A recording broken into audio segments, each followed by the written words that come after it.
Hello everyone, you're on my 300th video. Yeah, we got here really fast, much faster than my first channel. In case you don't know, I had another YouTube channel called The Dark Night of Steel, which I edited fan music tributes, uploaded skits, and short films of mine, both before, during, and after film school. So, I wanted to have another channel that would be more reviews and just other vlogs and talks I have on film, television, and video games. And that ended up being the Frederick Lopez channel. Thank you everyone who has subscribed, who has been with me since day one. Thank you for being on this journey. We're now at 300 videos. So I took a poll on social media. Y'all voted and decided on my favorite films or my film inspirations. I have a great amount of films I love. As a human being, as an audience member, as a filmmaker, there are many films that have influenced and inspired me. In case you don't know, I'm a filmmaker. Besides doing movie reviews and editing music tributes, I do some freelance editing and filming. And from time to time I write and make my own shorts. So the first film on my list is Saturday Night Fever. Yeah, I discovered it when I was 8 years old. It had a profound effect on me between the Bee Gees music, John Badham's cinematography, John Travolta's performance, just everything about that was captivating to me.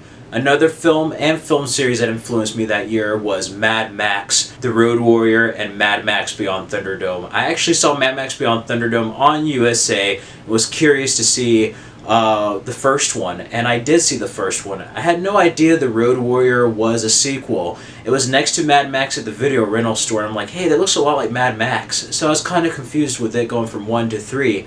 Luckily, I discovered The Road Warrior, and I'm just in love with that trilogy. There's just something about that post-apocalyptic backdrop with Mel Gibson that influenced me. And to kind of skip a bit, it wasn't until the film Once Upon a Time in Mexico came out in 2003, directed by Robert Rodriguez, that I saw that filmmaking could be a possibility. I saw his 10-minute film school on the DVD special features, and that's what really showed me, hey, I could do this for a living, and not only will I enjoy it, it would be a lot of fun. Technology has greatly progressed since then, and it's the path I am on now. So those three films are the basis. There's a lot of other films, but Saturday Night Fever and Mad Max was kind of like the catalyst for me wanting to be a storyteller or filmmaker. But Once Upon a Time in Mexico was the one that really showed me that it could be a reality. To go back to Mel Gibson, I was also a huge fan of the Lethal Weapon film series. Lethal Weapon 4 is coming out in 1998. They're promoting the VHS trilogy. I was really into Lethal Weapon, probably the greatest buddy cop series ever made. Directed by Richard Donner. I just love everything about that. I got into a lot of Arnold Schwarzenegger, Mel Gibson films in my youth. Yeah, another film I like is Payback, a very hard-boiled film where he plays a bad guy. Get ready to root for the bad guy. I love that movie. Going from John Badham on Saturday Night Fever, I also discover a couple of other films of his called Stakeout with Emilio Estevez and Richard Dreyfuss, Another Stakeout. I actually saw Another Stakeout first before seeing Stakeout. And then Short Circuit with Ali Sheedy and Steve Guttenberg with Fisher Stevens. Yeah, I can't believe the bad guy in Hackers plays an Indian guy in that. I really thought it was an Indian guy. That's kind of messed up. But, yeah, those films were really great. I also love the Ninja Turtle films. I love Teenage Mutant Ninja Turtles 3. I like the first one. Even Secret of the Ooze. I got into that. Karate Kid, Three Ninjas, Mighty Morphin Power Rangers. There's a whole bunch of martial arts at the time. I really loved that. And to kick it off, I was a heavy fan of the 1995 film Mortal Kombat. That movie was awesome. That movie is awesome. It's still the greatest video game adaptation ever made. I just love everything about it. I used to play Mortal Kombat Trilogy on the PlayStation 1 with my brother. He had Mortal Kombat 3 on Sega Genesis as well, but damn, that movie was just awesome. Between the soundtrack, the fighting, just everything about that movie is cool. And even though it does have some 90s cheese now, that movie is just awesome. I really got into Ace Ventura at a young age with comedy, and then The Mask. I really love The Mask. Such a cool movie. Got me into Cameron Diaz and Jim Carrey. But going on comedies, I also loved Airplane, Austin Powers' Man of Mystery, the Naked Gun series, and I really love this film called Blank Man starring Damon Wayans. There's something about that as a Batman fan and just comedy that I just find that amusing about him being a superhero. It's something about that film is so 90s, but it's just so good at the same time. I really love that film. Going on other comedy works, I really like So I Married an Axe Murderer, also with Mike Myers. That's a film I know is kind of crazy that I saw at a young age on HBO, but there's a lot of good stuff I saw on HBO. In addition to that, I like Jonathan Lynn's films, Greedy. I saw that at a young age with my mother, and then on Comedy Central, I really, really loved Clue. Clue is the best adaptation of a board game there ever was, and it still stands the test of time today. It's a classic whodunit, mixing with a bit of comedy and satire in the whole world of the board game Clue. Such a brilliant movie, and the fact that it had different endings for different theaters at the time is so amazing, and when you see it on video or TV, they have all the endings available, so that makes it an interesting experience in many ways. During the 90s, there is this obscure film that I really got into called Real Genius. That's another one that heavily influenced me as a filmmaker and audience member. Val Kilmer is in it. He's very young, Uncle Rico from Napoleon Dynamite, but it introduced me to my favorite song called Everybody Wants the World by Tears for Fears. There's a lot of movies I have in my #1 spot, but my favorite song ever is Everybody Wants the World by Tears for Fears. Seriously, that's my favorite song. Just so you know. Ghostbusters is another film that heavily influenced me. I caught it when they did the whole THX remaster thing with Ghostbusters and Ghostbusters 2 in the late 90s. I love those films a lot. I really do. And Free Willy's on the list, and going with kid films, there's a lot of Disney films that influenced me. I watched Fox and the Hound, Hercules, Pocahontas, almost all the Disney films, but the main ones are Aladdin. I really love Aladdin, the action, Robin Williams, just everything.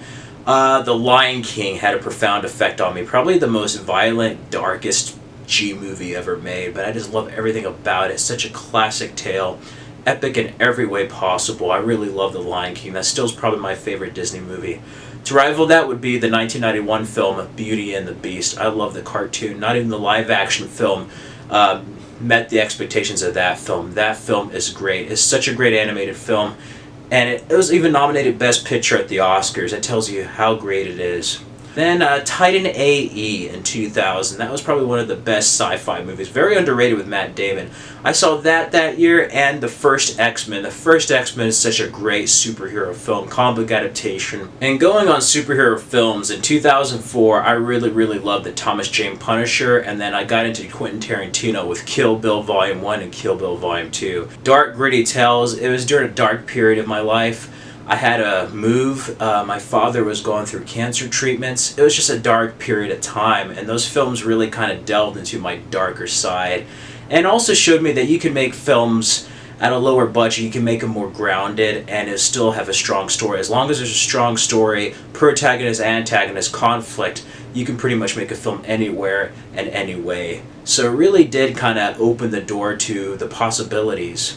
And again, Once Upon a Time Mexico inspired me, but back to the 90s, I was heavily inspired by Desperado in 1995, and I actually saw it on Showtime when I was probably 5 years old. The next year, 96, I love that movie. It's just so action-packed. Selma Hayek, Antonio Banderas in that is just awesome. The whole part where he's trying to shoot him is just like, you missed me! Classic shoot 'em up in the way of like John Woo's Hard Boiled. Desperado is awesome. Another film that really influenced me and kind of got me into Tom Cruise and spy genres was Mission Impossible from 1996. I love the first one. Perfect espionage thriller directed by Brian De Palma. And then a movie that showed me that sequels can be bigger and louder is Mission Impossible 2, directed by John Woo. I actually like that movie. It's not as good as the first one, but it had a lot more action and probably one of the best motorcycle chases I've seen on film. It definitely showed me the action side of things.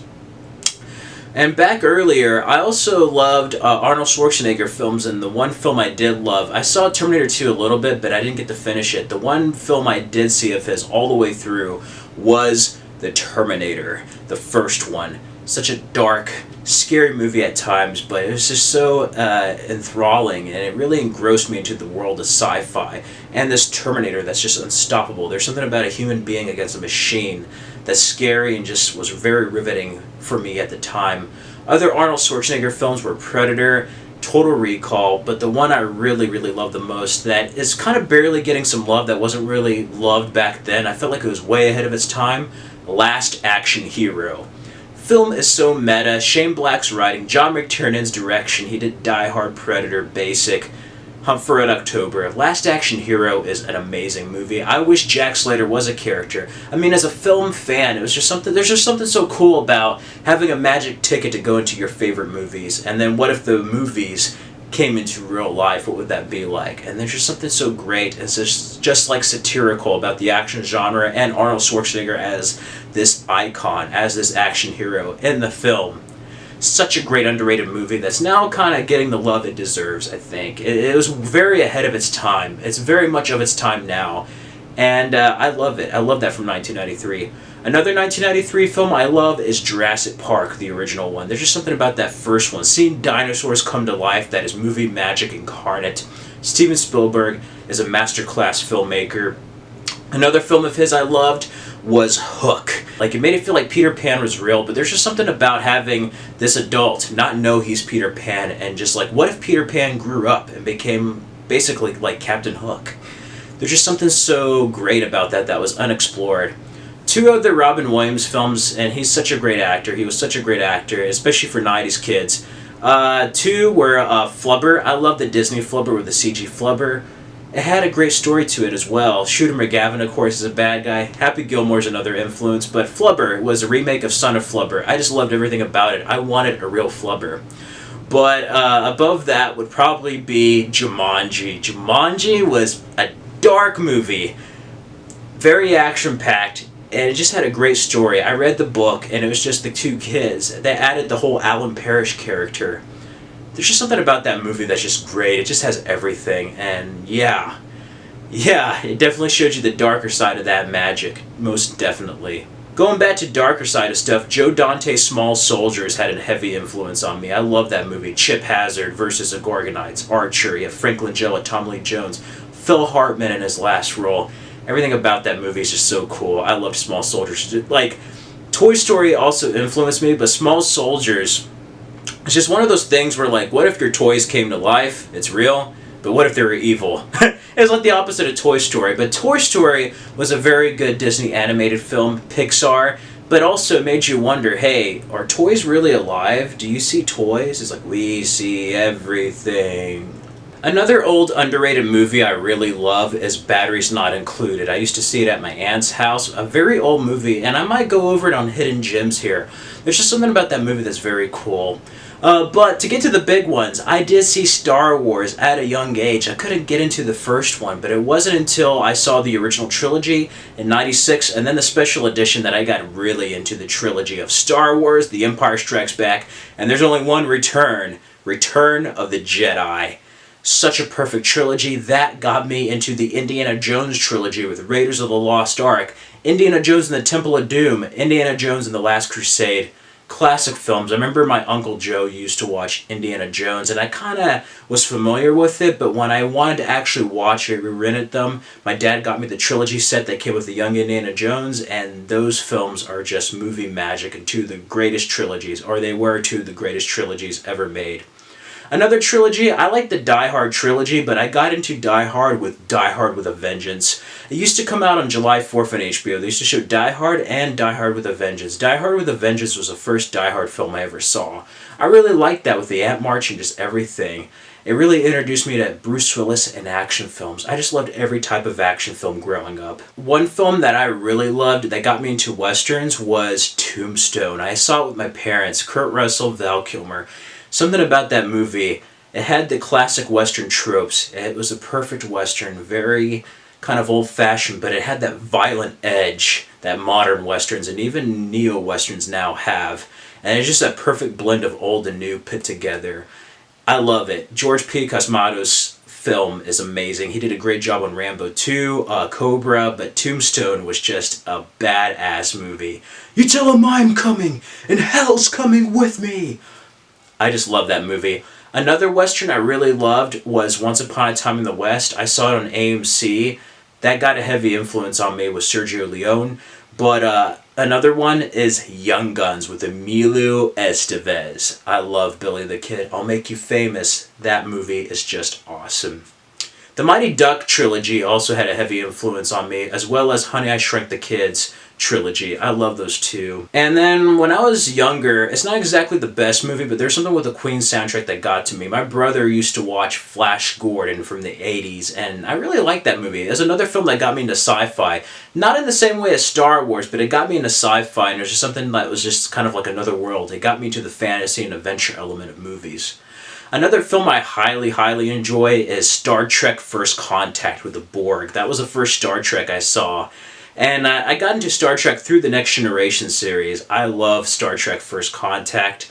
And there's another film that year I also love called Independence Day. My brother took me to see that in theaters, and I remember seeing it in theaters. There's just nothing like it, with the special effects and everything. Perfect disaster alien invasion movie.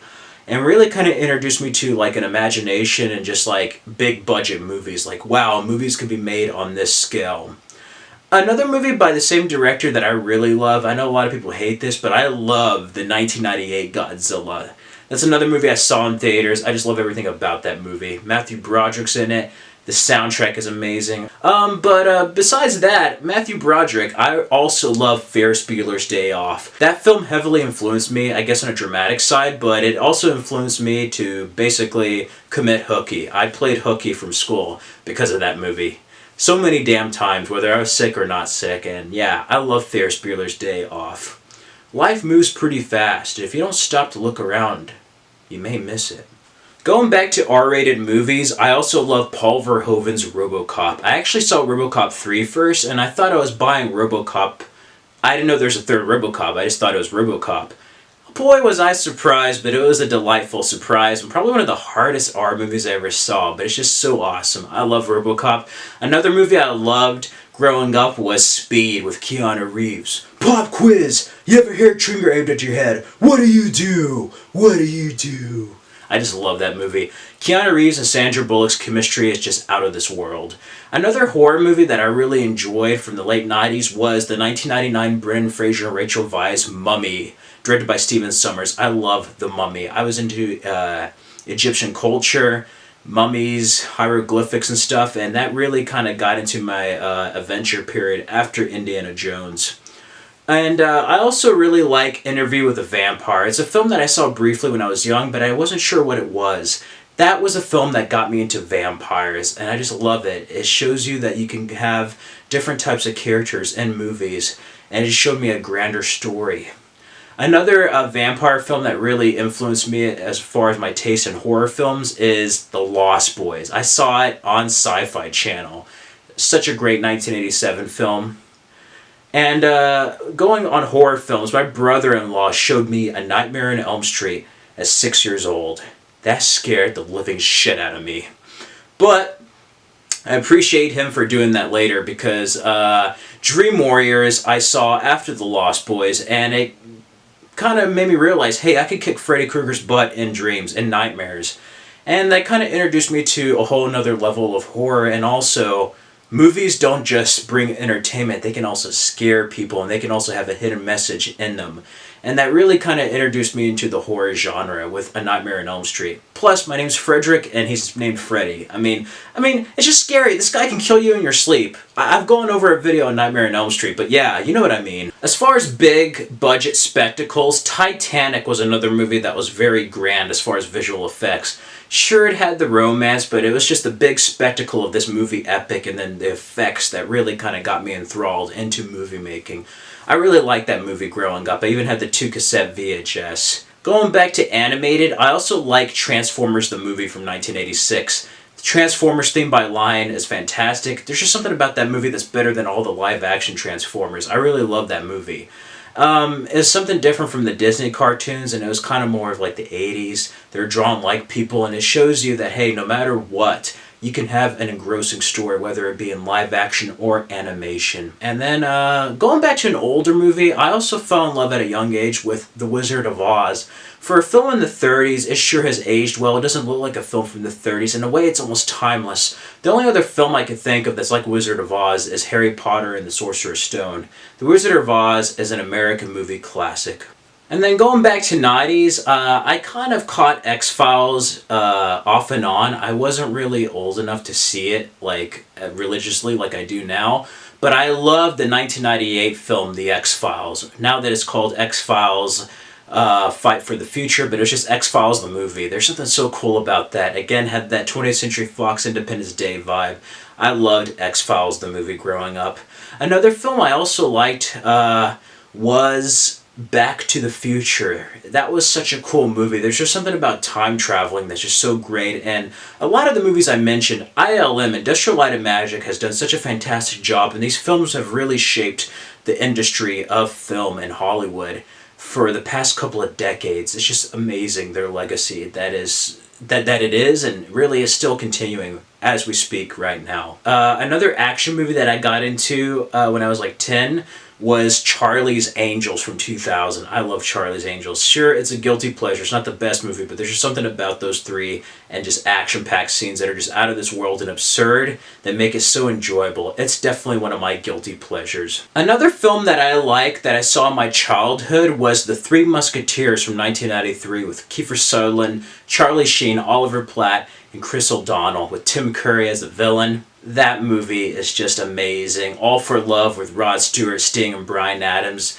That movie is classic action adventure and probably one of the best swashbuckling adventures I've seen, besides the first Pirates of the Caribbean and probably Mask of Zorro. I love The Three Musketeers. I used to watch that over and over and over growing up, and it really kind of got my imagination going for an adventure film that I have still yet to make. I want to make one like The Three Musketeers. There needs to be more movies like that. And then, as far as like growing up, two films that I consider my favorite or I think are the best is The Godfather and The Godfather Part 2. And they're some of the best films, if not the best films ever made. I love The Godfather. There's very few, if any, flaws I find in those films, and that's one film that I think is just perfect. And I could watch whether it's edited, Blu-ray, VHS, whatever. I can watch The Godfather in no matter what mood, and I love it. Everything about those films are just amazing. And then going back to animation, I grew up on Batman Mask of the Phantasm. I used to watch the animated series on Fox Kids, but that movie was dark and was one of the best Batman movies. But what got me into Batman was, in fact, Batman 1989. My brother was tired of me watching Barney over and over and kids stuff, so he put on the 1989 Batman on VHS, and that's what got me into Batman and possibly film even.